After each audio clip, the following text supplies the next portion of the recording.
골로새서 8번째 신행일치라는 제목으로 말씀을 전하겠습니다. 제가 신일교회 담임 목사로서 신경 쓰고 또 힘쓰는 것들 중에 하나는 제가 한 말에 대해서 책임을 지고 제가 한 말을 이렇게 실행하는 것입니다. 이름하여 언행일치라고 하죠. 근데 좀 뭐라 그럴까, 아쉽다고 할까요? 우리 성도들이 제가 꼭 기억하기를 원하는 말은 기억 안 하고, 기억 안 해도 된다고 생각하는 건 기억하더라고요. 뭐 제가 한 말을 어떻게 그렇게 정확하게 기억을 하는지 모르겠습니다. 여러분, 제가 말씀을 전할 때 꼭 기억하시길 바랍니다. 할렐루야. 네. 근데 우리가 왜 내가 한 말을 기억해야 그대로 실천해야 되냐면, 언행일치는 하나님이 기뻐하시기 때문이라고 생각을 해요. 그리고 서로에게 이제 신뢰를 주기 위함입니다. 신앙생활에서도 저는 이 일치가 중요한데, 그게 바로 오늘 본문의 설교의 제목이죠. 설교 제목이 무엇입니까? 신행일치. 신앙과 행동이 서로 어긋나지 않고 들어맞는 것, 이것이 바로 신행일치입니다. 여러분, 신행일치가 잘 되시죠? 네, 안 되시나요? 네. 신행일치가 왜 안 될까? 오늘 본문을 통해서 그 이유를 좀 찾아보려고 합니다. 지난주에 우리는 사도 바울이 골로새 교인들을 위해서 기도하는 기도 제목을 살펴봤어요. 첫 번째는 너희들이 마음의 위로를 받기를 원한다. 그리고 사랑 안에서 연합하고 그리스도를 깨달아서 그 그리스도가 최고의 가치가 되기를 원한다라고 그렇게 기도를 했습니다. 여러분, 이번 주에 서로를 위해서 기도 많이 하셨죠? 네, 우리가 들은 대로 실천해야 되는 거죠. 그리고 오늘 본문에 이어서 6절에 보니까 그러므로 너희가 그리스도 예수를 주로 받았으니 그 안에서 행하되라고 말씀을 하고 있습니다. 바야흐로 이제 6절부터 그 골로새서의 심장부로 들어오고 있어요. 그 중에서도 2장 6절부터 15절이 골로새서의 아주 중요한 핵심입니다. 그 핵심 가운데서도 6절과 7절이 핵심 중에 핵심이라고 여러분들이 생각을 하시고 이 말씀을 좀 암송하셔도 괜찮고 집중을 하시면 좋을 것 같습니다. 오늘 이 말씀 6절을 보니까 너희가 그리스도 예수를 주로 받았다고 했는데, 이 받았다라는 말은 믿었다 그 말이에요. 너희가 그리스도 예수를 주로 믿었다, 이게 신이죠. 믿었으니 그 안에서 행하되, 예수 그리스도 안에서 행하라라고 얘기하는 거죠. 이게 행위죠. 신행, 이 두 가지가 일치되기를 원한다고 사도 바울이 지금 말씀을 하고 있는 거예요. 이 두 가지로 먼저 좀 살펴보죠. 신이라는 것은 무엇을 믿는 거냐? 자, 믿음의 내용은 우리 여기 나오니까 한번 다 같이 읽어봅시다. 시작. 그리스도 예수는 주시다. 여러분, 그리스도 예수가 주인임을 믿으십니까? 굉장히 중요한 부분이에요. 우리가 무엇을 믿느냐가 중요한데, 그 믿음의 내용이 다른 것이 아니고 하나님의 아들 그리스도가 내 인생의 주인이시고 우주 만물의 주인이시는 것을 믿습니다. 예수님을 주인으로 받아들이는 것이 왜 중요하냐면, 이 믿음을 하나님이 너무 기쁘시게 여기는 거죠. 히브리서 11장 6절에서 그렇게 말씀하고 있죠. 믿음이 없이는 하나님을 기쁘시게 하지 못하나니, 하나님께 나아가는 자는 반드시 그가 계신 것과 또한 그가 자기를 찾는 자들에게 상 주시는 이심을 믿어야 할지니라, 그렇게 말씀하고 있습니다. 여러분, 믿음이 하나님을 기쁘시게 하는 거예요.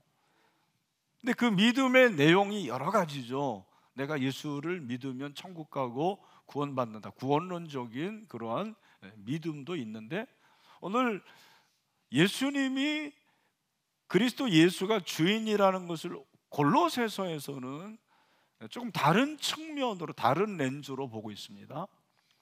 그것은 영적인 대결로 보고 있다라는 사실입니다. 무슨 말인가? 그리스도 예수가 나의 주인입니다라는 이 주인이라는 로드십을 사도 바울은 골로새 교인들에게 강조할 때 이것이 하나님 나라와 세상 나라의 대결로 보고 있는 거예요. 굉장히 중요한 거예요.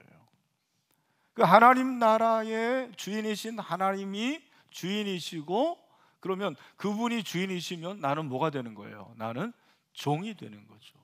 여러분, 종이라는 것을 이제 성경의 그 당시의 종이라는 것은 우리가 생각하는 그런 굉장히 좀 홀리한 그런 종의 개념은 아니에요. 우리가 이제 종 그러지 않습니까? 교회에서 특별히 목사를 주의 종이라 그렇게 얘기합니다. 우리 장로님들은 그렇게 기도하시는지는 여러분 잘 들어보시면 되겠고, 제가 2001년도에 정말 젊은 나이에 담임 목사로 부임했을 때 우리 권사님들이 수요 기도회 때, 그때 이제 권사님들이 수요 기도회 때 주로 기도를 하셨는데, 저에 대해서 말씀하시기를 젊은 종이라고 그러시더라고요. 젊은 종. 그리고 간혹 어떤 분들은 어린 종이라고 그러시더라고요. 그래서 내가 어리지 뭐. 우리 당위원들이 뭐 다 우리 아버지 뻘, 또 뭐 형님 뻘이었으니까 우리 권사님들은 뭐 저의 누님 뻘이죠. 그분들이 생각하는 종은 사역자죠, 목사죠. 근데 성경에서 말하는 종은 그렇게 거룩한 의미보다는 원래 그 당시에 종이라는 것은 노예예요. 노예는 주인의 소유고, 노예는 주인의 얽매인, 주인이 죽어라 그러면 죽기까지 하는 그런 존재가 종이에요. 그러니까 그리스도 예수가 너희의 주인이 되기를 원한다라는 것은 너희가 그리스도 예수의 명령에 죽고 사는 그런 존재라는 것을 말하는 거죠. 그러면서 사도 바울이 그 예수 그리스도가 그러면은 어떤 나라의 주인이냐, 어떤 공동체의 주인이라는 것을 골로새서 1장에서 말씀하신 것과 연관을 좀 지어봅니다. 골로새 1장에서 아주 중요한 말씀이 13절과 14절이죠. 그가, 하나님이 우리를, 저와 여러분을 흑암의 권세에서 건져내셔가지고 어디로? 그의 사랑의 아들의 나라, 이게 하나님 나라예요. 하나님 나라를 옮기셨다, 그렇게 말씀을 하고 있습니다. 이것은 그들 안에서 우리가 속량고 제삼, 우리가 세상의 나라, 사단의 나라에서 하나님 나라로 옮긴 것은 돈으로 된 것이 아니에요. 무슨 뭐 힘으로, 백으로 된 것이 아니고 오직 한 가지, 예수 그리스도께서 죽으심으로 저와 여러분이 어둠의 나라, 흑암의 나라, 사단의 나라에서 천국의 나라로 옮겨진 줄로 믿습니다. 이게 얼마나 놀라운 사실입니까? 그럼에도 불구하고 여전히 우리에게는 영적 대결이 있는 거예요. 하나님의 나라와 사단의 나라의 대결이 있어요.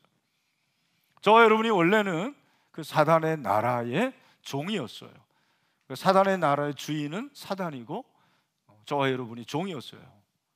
사단의 종으로서 우리는 어떻게 살았습니까? 사단이 원하는 대로 살았던 거예요. 그러므로 영적인 상태에서 저와 여러분은 어떠했습니까? 우리는 늘 억압 가운데 살았고, 또 사단의 나라에서 우리는 어두움 가운데, 그리고 절망과 좌절, 그리고 무엇보다도 그 사단의 나라에서 있었던 저와 여러분은 저주 가운데 살았어요. 그로 인해서 만약에 하나님의 나라로 옮기지 않았으면 우리는 모두 지옥 길로 가고 영원한 사망의 길로 갔었을 거예요.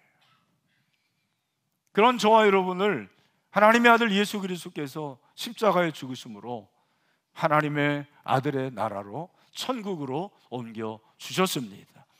그래서 저와 여러분은 하나님의 종이 된 줄로 믿습니다.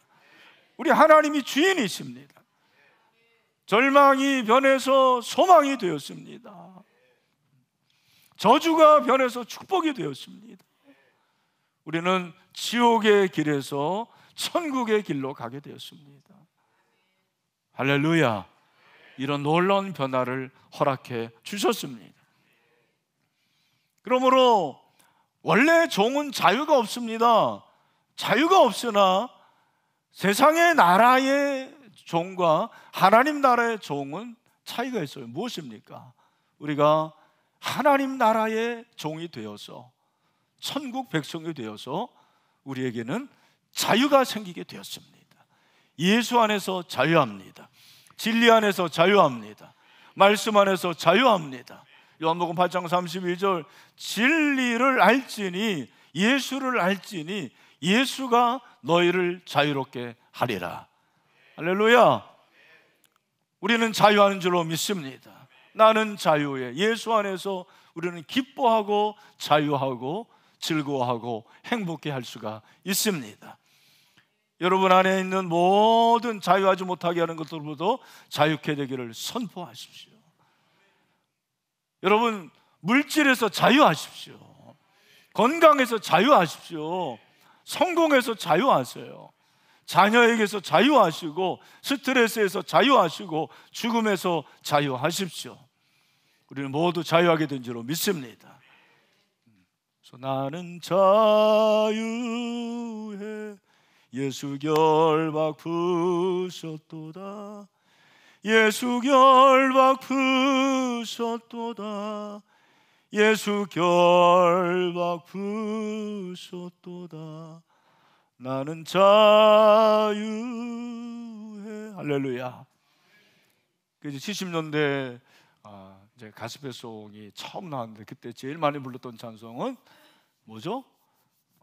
내게 강 같은 평화. 여러분 동네에서는 안 부르셨는지 모르겠는데 저희 동네에서는 많이 불렀는데, 그 찬송가도 불러서 정말 많이 불렀던 찬송 뭐예요? 나 자유 얻었네, 너 자유 얻네, 우리 자유 얻었네. 할렐루야. 우리 같이 한번 찬송 한번 하겠습니다. 박수하면서. 나 자유 얻었네, 너 자유 얻었네, 우리 자유 얻었네. 나 자유 얻었네, 너 자유 얻었네, 우리 자유 얻었네. 주 말씀하시기를, 주 말씀하시기를 쇠사슬 끊겼네, 우리 자유 얻었네. 할렐루야. 나 자유 얻었네, 너 자유 얻었네, 우리 자유 얻었네. 아멘. 그래서 우리가 이제 자유하게 되기 때문에 죄의 멍에에서 자유하게 된 줄로 믿습니다. 죄를 이기셔야 돼요. 죄를 미워하십시오. 죄를 굶어 죽여야 된다고 그랬어요. 죄에서 승리하게 되기를 바랍니다. 갈라서 5장 1절, 그리스도께서 우리를 자유롭게 하려고 자유를 주셨으니 그러므로 굳건하게 서서 다시는 종의 멍에, 죄의 멍에, 어두움의 멍에를 매지 말라, 그렇게 말씀하십니다. 여러분, 하나님께서 저와 여러분의 주인이십니다. 그리스도가 저와 여러분의 주인이십니다. 그 주 안에서 자유하시게 되기를 주님의 이름으로 축원합니다. 그 다음에 이제 행위죠. 신행. 행은 무엇입니까? 6절을 다시 보면 그리스도 예수를 주로 받았으니, 그러니까 믿은 사람은 그 안에서 행하되 그래 있는데, 이제 원래 행하라 그 말이에요. 행하라. 누구 안에서? 그리스도 예수 안에서 행하라고 그렇게 말씀을 하십니다. 이 말씀이 중요한 것은 기독론과 윤리론이 같이 만나는 거예요. 뭐 이제 론 하면은 좀 어렵다고 생각하시는데, 이제 골로새서의 중요한 것이 기독론이잖아요. 그 예수 그리스도가 만물의 으뜸이 되시고, 그리고 하나님의 비밀이라는 걸 우리가 살펴봤고, 교회의 머리가 되신다. 거의 그리스도 중심이에요. 기독론이죠. 기독론과 더불어서 이제 3장 이후에 가보면, 특별히 4장에 이렇게 살아라는 말씀이 나오는데, 그 말씀의 전초로 해서 그리스도 안에서 행하라 그러잖아요. 행함이 윤리잖아요. 기독론과 윤리론의 결합에서 중요한 것은, 세상에서의 윤리는 내 의가 강한 거예요. 내가 의롭고, 내가 열심히 살고, 내가 정직하게 살고, 내가 깨끗하게 거룩하게 사는 내가 중심입니다. 그러나 성경은 그렇게 말하지 않아요. 나에게 무슨 선한 게 있습니까? 그래서 내가 행할 수 있는 거, 나의 윤리는 오직 예수 안에서 되는 줄로 믿습니다. 예수 안에서 내가 거룩하게 사는 거예요. 예수 안에서 내가 깨끗하게 살고, 예수 안에서, 주님 안에서 행하라고 그렇게 말씀을 하시는 거죠. 사도 바울은 이미 1장 10절에서 주께 합당하게 행하여 범사에 기쁘게 하시고 모든 선한 일에 열매를 맺게 하시며 하나님을 아는 것에 자라게 하신다 말씀하셨어요. 한 가지 오늘 이 본문에서 우리가 주목해야 될 것은, 행하다라는 이 단어가 우리가 생각하는 행동이 아니에요. 행하다 그러면은 우리 뭘 하는 걸 생각합니다. 영어로 써서 이해하십시오. do, 뭐 act, behave, 이런 단어를 써야 됩니다. 그러나 오늘 이 본문에서 주 안에서, 그 안에서 행하라라고 했을 때, 이 행하다라는 단어를 여러분 혹시 집에 가셔서 관심 있는 분 영어 성경을 찾아보시면 walk라고 돼 있어요. 걷다. 그러니까 성경에, 특별히 신약에서 행하다라는 것은 거의 다 걷다예요. 이제 그런 질문을 할 수 있죠. 왜 행하다를 걸으라는 것으로 그렇게 표현을 했을까? 그러니까 이 단어가 페리파테오라는 유명한 헬라어인데, 그러니까 걷는 것, 주 안에서 걷는 것이 행하다라는 것을 여러분 꼭 기억하셔야 돼요. 주 안에서 행하는 것이 뭐냐? 내가 열심히 기도하고, 열심히 전도하고, 또 거짓말하지 않고, 또 부모님 공경하고, 청결하게, 또 간음하지 않고, 도둑질하지 않고, 이렇게 사는 것이 맞습니다만, 그러나 그 전에 중요한 것은, 행한다라는 건 뭐예요? 주님 안에서 어떻게 해요? 걸어라는 거예요. 여러분, 주님 안에서 계속해서 걸어가시기를 바랍니다. 걸어야 돼요. 제가 지난번 신년 특세에서 신앙의 3동을 설교를 했어요. 기억하시는지 모르겠는데, 동거와 동행과 동역, 이것이 신앙의 3동이라고 그랬는데, 그 중에서 동행이 함께 걷는 거예요. 그리스도 안에서 주님과 함께 걷는 것입니다. 여러분, 걷는 게 얼마나 중요한지 모릅니다. 많이 걸으십시오. 차를 많이 타고 운행하고 하기 때문에, 이동하기 때문에 걷는 게 참 어려운데 일부러 걸어야 되죠. 여러분, 그 아파트에서도 웬만하면 계단으로 엘리베이터 이용하시지 마시고 걷는 게 중요한 거예요. 그때 제가 내자의 한자 성어가 아니고 그냥 내자에 만든 그런 단어를 소개를 했습니다. 기억나시는지 모르겠는데, 걸살루주, 뭐예요? 걸으면 살고 누우면 죽는다. 여러분, 누우면 죽습니다. 이런 건 꼭 기억하시더라고요, 보니까. 그러니까 성경은 그리스도의 정체는 주님과 함께 동행하는 사람. 왜 동행하는 것이 행하는 것일까? 너무너무 쉬운 질문이에요. 내가 누구와 동행한다는 것은 그 사람과 마음도 같고 통하고 보복도 맞아야 되고, 제일 중요한 것은 목적지가 같아야 되는 거예요. 동행은 목표가 같아야 되는 거예요. 동과 서가 되면은 안 되죠. 남과 북이 되면 안 되죠. 그 안에서 행한다. 그 안에서 행하는 것이 주님과 동행하는 것인데, 여러분, 예수님의 목표와 여러분의 인생의 목표가 같습니까? 예수님의 하나님 나라를 꿈꾸는 그 비전과 여러분의 비전이 같습니까?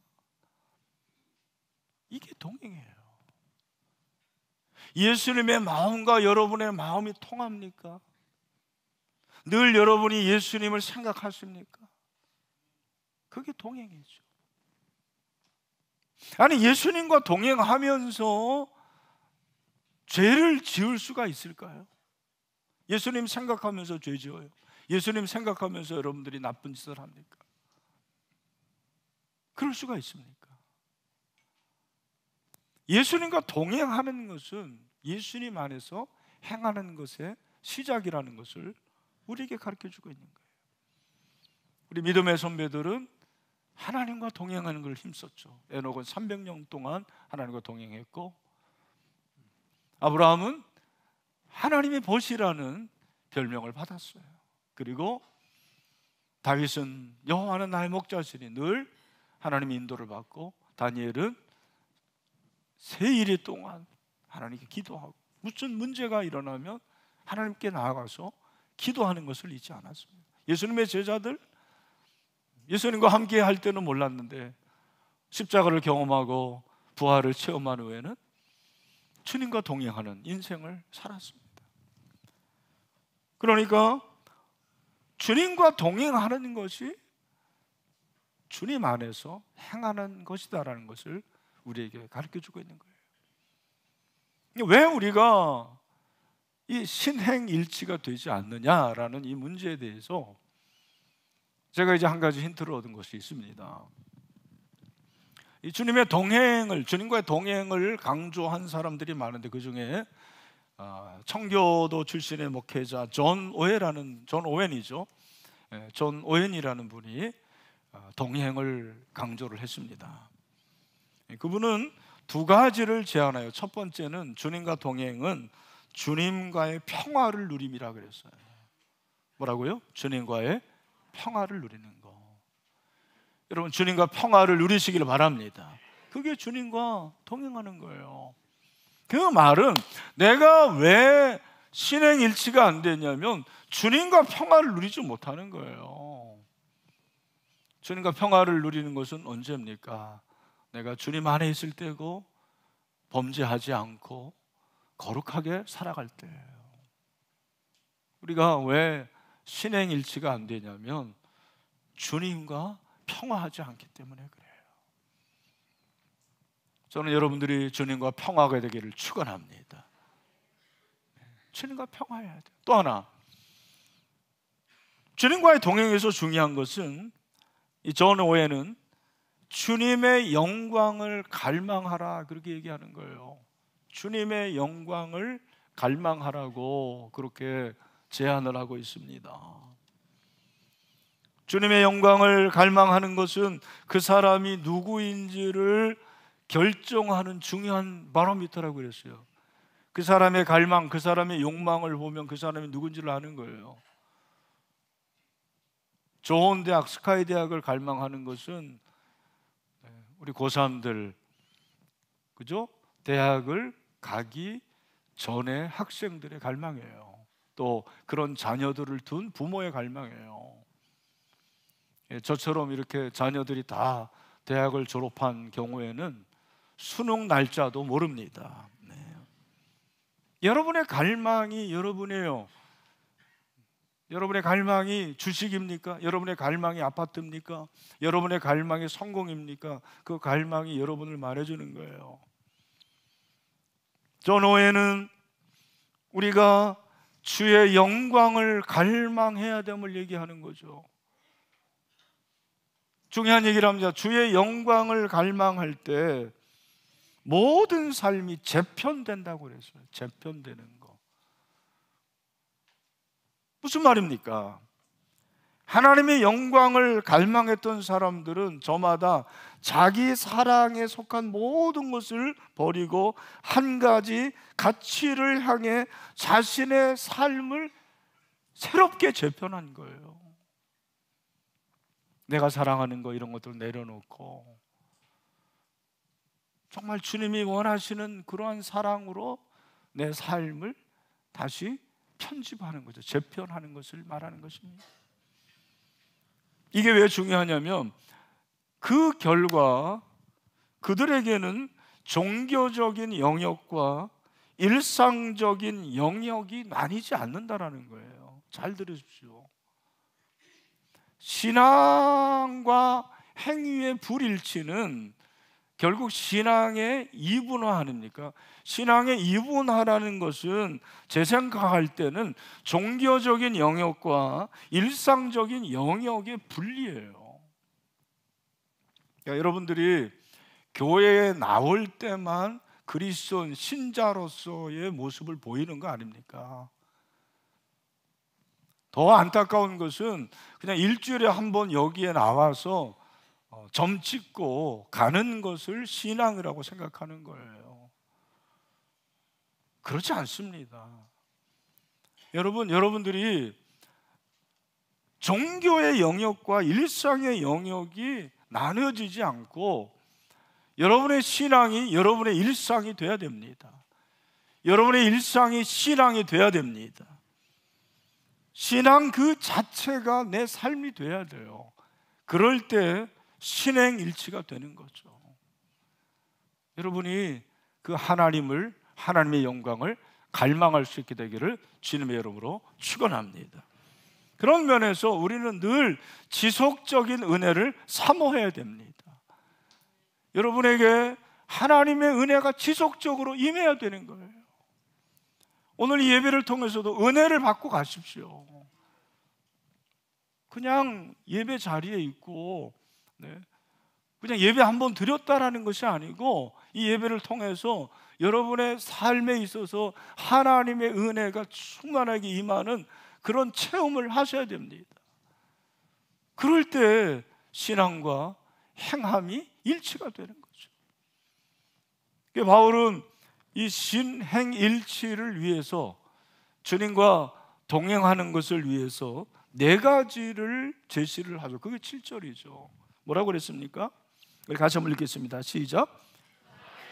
이를 박으며 세움을 받아 교훈을 받은 대로 믿음에 굳게 서서 감사함을 넘치게 하라. 첫 번째는 뿌리를 박으라 그럽니다. 이 뿌리를 박는 것은 식물을 키우는 것과 연관이 있습니다. 여러분, 이 나무가 자꾸 이렇게 옮겨 심으면 그 나무가 죽어요. 소나무 같은 경우에 뭐 1억, 2억짜리 있잖아요. 저는 소나무를 너무 좋아하는데 그 소나무를 옮겨 심으면 죽을 확률이 굉장히 높아요. 그래서 전문적으로 이 소나무를 옮기는 그런 분들이, 그죠? 조경하시는 분들이 옮겨줘야 돼요.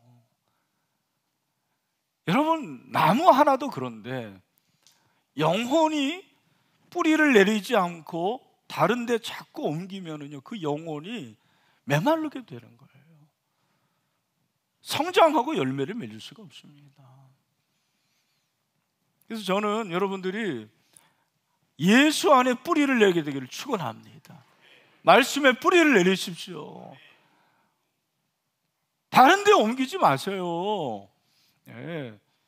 예수 믿다가 왜 불교로 갑니까? 그런 정신 나간 사람이 어디 있어요? 너무너무 안타까운 거예요. 시험이고 유혹이 좀 있으면 여기가 아닌 게 해가지고 또 다른 데로 가고. 그러지 말라라는 거예요. 시험이 오고 유혹이 오더라도, 고난과 어떠한 아픔이 오더라도 끝까지 예수 안에 뿌리를 내릴 수 있게 되기를 주님의 이름으로 축원합니다. 세움을 받는데요, 이 세움을 받는다라는 것은 어떤 토대 위에 건물을 세우는 것을 말하는 거예요. 건물을 세우는 것은 중요한 것이 토대예요. 건축을 해본 분들은 알겠지만 터를 파는 게 절반 이상이에요. 터만 파면 건물은 금방 쑥 올라옵니다. 믿음도 마찬가지예요. 여러분이 말씀이라는 토대를 잘 세워야 돼요. 그래서 말씀을 듣고 그리고 말씀대로 살아가고 말씀을 훈련받고, 이게 너무 중요한 거죠. 토대 위에 세움을 받고, 그리고 믿음에 굳게 서서라고 말하고 있습니다. 믿음에 굳게 서서는 제가 가지고 있는 주석을 보니까 고대 파피루스에서 법적 계약을 확인하거나 보증하는 것을 나타내는데 사용했다고 그랬습니다. 믿음은 자꾸 확인을 해야 되는 거예요. 내가 믿음이 있는가, 내 믿음이 진짠가라는 것을 여러분들이 확인을 하셔야 돼요. 여러 가지 방법으로 확인하셔야 됩니다. 근데 하나님께서 저와 여러분에게 믿음을 확인시키기 위한 방법이 뭐냐면 여러 가지 재난입니다. 이건 제 얘기가 아니고 칼빈이 얘기하는 거예요. 그러니까 재난과 기근과 홍수, 특별히 요즘에 이제 화재가 많지 않습니까? 이런 일들을 보면서 여러분은 어떤 생각이 드십니까? 신앙인으로서 어떤 생각이 드세요? 보험을 들어야 되겠구나, 이렇게 생각하시는 분도 있을지 모르겠어요. 좋은 거예요. 그러나 믿음이 있는 사람이라면 정말 믿음을 굳게 해야 되겠구나라는 위기감이 들지 않으십니까? 정말 주님이 오실 날이 멀지 않구나. 전쟁과 기근과 홍수와 수많은 분쟁들, 그리고 화재까지 이렇게 많이 일어나는데 제 생애에서 이렇게 화재가 많이 일어나는 걸 본 적이 없어요. 왜 그렇습니까? 사인이고 경고죠. 믿음을 굳게 하라는 거예요. 여러분, 믿음을 굳게 하십시오. 믿음을 굳게 하세요.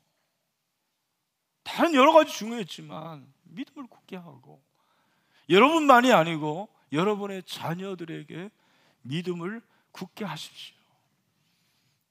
여기 부모님들 대부분인데 어렸을 때부터 믿음의 교육을 하세요. 믿음의 훈련을 하세요. 자꾸 확인하세요. 너 예수님 믿니? 너 큐티 했니? 너 예배 온전하게 드렸니? 여러분이 확인해 줘야 돼요. 믿음을 굳게 하고, 마지막으로 감사함을 넘치게 하라. 그러니까 골로새서가 4장인데 감사라는 단어가 6번 사용됩니다. 뭘 말합니까? 그렇게 중요하다라는 거죠. 감사가 왜 중요한가? 왜 바울이 이렇게 감사를 중요하게 여겼는가라는 것에 대해서, 우리 이제 감사가 중요하기 때문이다, 그 말은, 그런 대답은 너무 간단한 대답이고, 이제 성경의 본문을 보고 그 당시의 배경을 볼 때 더글러스 문은 이렇게 말합니다. 그러니까 그 당시에 이방 세계에서는 신들에 대한 감사가 공개적으로 표현되기는 했지만 개개인은 알아서 했대요. 근데 사도 바울은 이런 세계 가운데서 우리 신자가 감사를 정말 힘써서 해야 된다는 거죠. 어떤 상황 가운데서도 감사해야 된다는 것을 강조를 한 것입니다. 그런 의미에서 바울이 감사를 강조하는 것은 이방 종교와의 차별이에요. 예수님께서도 너희가 무엇을 먹을까, 입을까, 마실까 걱정하지 말라, 이것은 다 이방인들이 하는 것이라고 그랬습니다. 참 여러분 치열하게 살지 않습니까? 너무 삶이 어렵습니다. 걱정하고 근심하는 일들이 점점 많아집니다. 이 말씀 꼭 붙잡고 감사함이 넘치게 되기를 축원합니다. 마지막으로 이 신행일치가 나타나야 될 곳은 세상이더라고요. 이 신행일치가 나타나는 곳은, 나타나야 되는 곳은 세상이에요. 여러분의 가정, 여러분의 직장, 사업장, 이웃에서 신행일치가 나타나야 돼요. 여러분들이 세상의 소금이요 빛임을 믿으시길 바랍니다. 그래서 신행일치 세상에서 정말 나타낼 수 있는 여러분이 되시기를 주님의 이름으로 축원합니다. 우리 마지막으로 마태복음 5장 우리 13절부터 16절 말씀을 다 같이 읽겠습니다. 시작. 너희는 세상의 소금이니 소금이 만일 그 맛을 잃으면 무엇으로 짜게 하리요? 후에는 아무 쓸데없어 다만 밖에 버려져 사람에게 밟힐 뿐이니라. 너희는 세상의 빛이라. 산 위에 있는 동네가 숨겨지지 못할 것이요, 사람이 등불을 켜서 말 아래 두지 아니하고 등경 위에 두나니 이러므로 집안 모든 사람에게 비치느니라. 이같이 너희 빛이 사람 앞에 비치게 하여 그들로 너희 착한 행실을 보고 하늘에 계신 너희 아버지께 영광을 돌리게 하라. 아멘. 우리 사랑하는 모든 신일의 성도 여러분, 신행일치로 하나님께 영광 올려드리게 되기를 주님의 이름으로 축원합니다.